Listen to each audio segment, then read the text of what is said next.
very truly set here in Rotherham this afternoon. Labour very much hoping that that isn't the case on their election hopes come the beginning of May this year. UKIP hoping otherwise. As part of the build-up to that election campaign, Sky News has built a website where young people can safely upload videos and blogs on issues that matter most to them.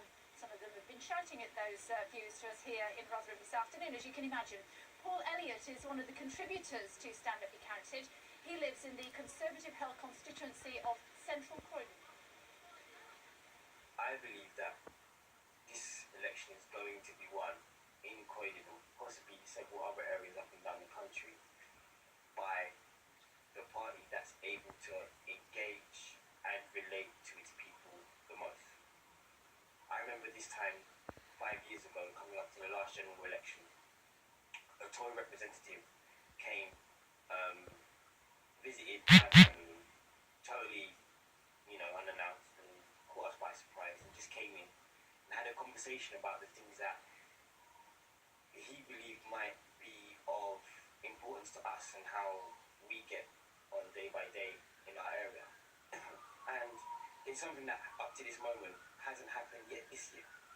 And I believe that it's an issue that's so prevalent amongst every single citizen in this country that they don't feel as if they can communicate and engage with politics in their area and with the politicians that they choose every 5 years to represent them, that they hope will benefit them and bring positive changes to theirs and the nation's lives. Okay, let's talk about it in more detail. With me is community worker Heather Patterson from Thanet South. We're joined by Rohan Banerjee, a young journalist, and from St Ives, we're joined by Rob Simmons, who is a political blogger. So let's have a good chat to all of them, and let's start, should we, with Heather. And you describe yourselves, I noticed, with a queer political geek girl. Do you want to expand on that at all? Most of the community work that I've done has been with the LGBT community within Sheffield and South Yorkshire. So I had sort of queer part. I do a bit of political blogging and other sort of volunteering, so I am sort of quite politically active in that sense, but maybe not party politically. Okay, but if we talk about party politics, it has been a Labour stronghold here, hasn't it? As we've been saying all day since the 1930s, that's, pushing 80 years. And yet UKIP could well steal a march in May. What do you think? Yeah, I mean, where I live, it's always been, my local MP's always been Labour. It's now UKIP as of the local elections for my ward. And I think it's just really upsetting, the idea that people are reacting in that way, that people are disillusioned with the traditional Labour and Conservatives, and we do need an alternative to that, for the sort of reactionary racism of UKIP, I don't think is the way to go. Okay, well that's the situation here. Let's just bring in our other two contributors as well and see what they have to say. Rohan Banerjee, first of all, he is a journalist. Nigel Farage very much fancies taking South Thanet. In fact, he's got his heart set on it. What do you think? I think what we have to remember is South Thanet is quite a small constituency, and I think at the moment Farage is kind of riding on his cult charisma, his celebrity appeal. I think, to be honest, it's not a foregone conclusion that he's going to win this election. I think it's going to be extremely tight. There is certainly some UKIP momentum here, and it's largely born out of a frustration with the incumbent and also, frustration from the local council. But truth be told, I mean, while UKIP might be rising in popularity, they've done very little to kind of announce themselves locally. They've been piggybacking off their national rhetoric for a long time, without ever actually saying what they're going to do for Thanet in particular. So, I mean, he actually ran for this seat in 2005 and only got 9% of the vote. I'd imagine he'll get significantly more than 9% now, but I would say that there's still a fair whack of convincing to be done here.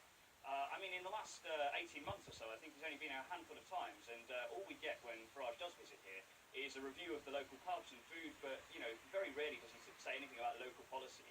And ultimately, because we are a small area, we're going to value our MP on what they can do locally. What difference can they make to this area? I mean, if somebody's not going to be invested in South Thanet, then I don't think that they've got a hope and hell's chance of, making a difference to the local people here. Rob Simmons, down there in St Ives, you are a political blogger, as we introduced you at the start of this discussion. Presently that is a Lib Dem seat. You'll know better than most which way the political wind is blowing. What's your best bet? Good afternoon, Kate. I think it's really up in the air that, it's always been down here, this titanic struggle between Tories and Lib Dems. And the Lib Dems have always played on that. They've always said that if you vote for my party, Mebane Colonel, you vote for Labour, you vote for Green, you're going to help the Tories win. But now, we've seen where that leads to. You end up with the Lib Dems in coalition with the Tories, and you end up with the thing that most people didn't want to do. So I think a lot of people are very annoyed about that.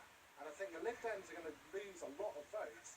And I think the election down here is just too close to call. We've got me and myself, the Mebane Colonel, I'm fighting hard. The Green Party are going to fight hard. Labour are going to fight hard. And it's going to be a real tussle.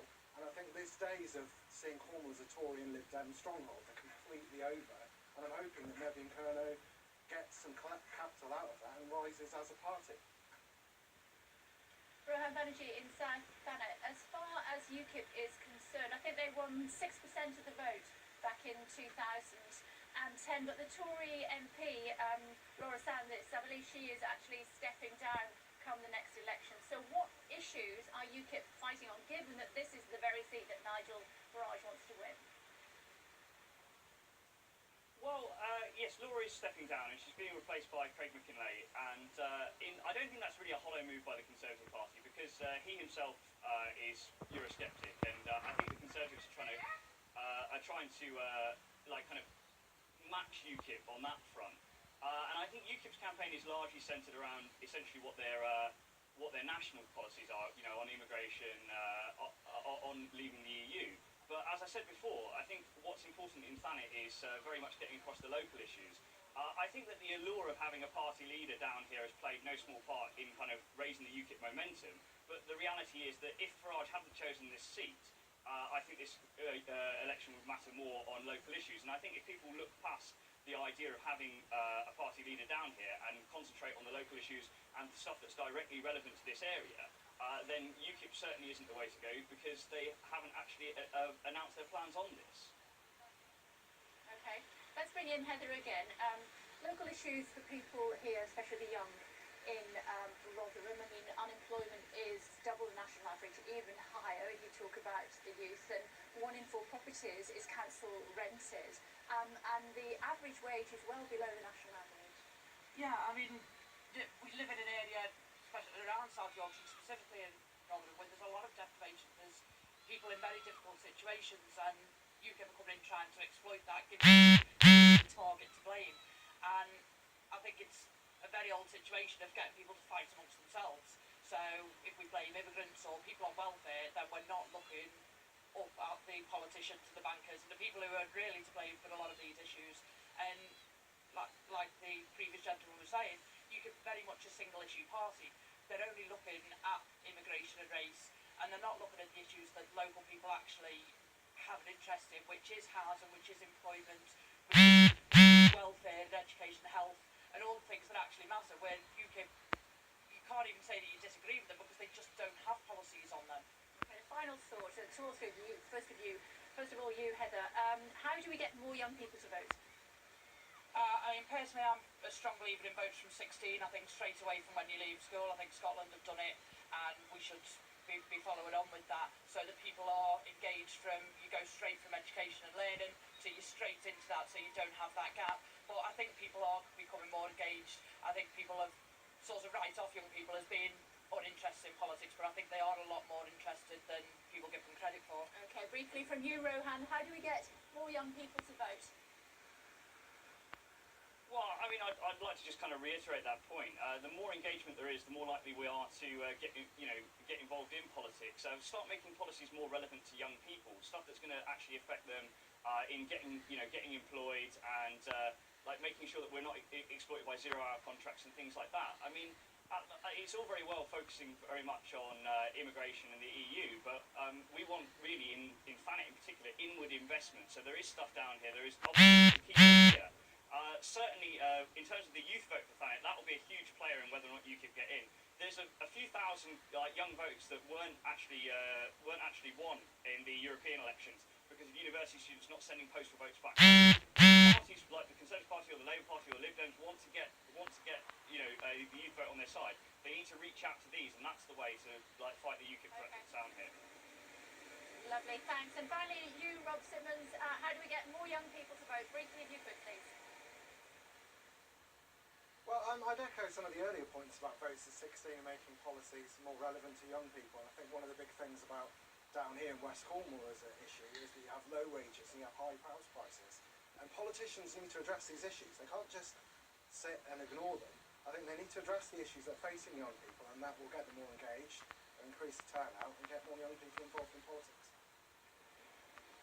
Fantastic. It's great to talk to all three of you. Thank you so much for joining us here on Sky News this afternoon, live in Rotherham. We've been up and down the country for you today. We're going to be doing a lot more of that in the next 4 months. Coming up in just a few moments, we're going to be taking you to East Belfast, and we're also going to be taking you to Brighton. Don't go anywhere.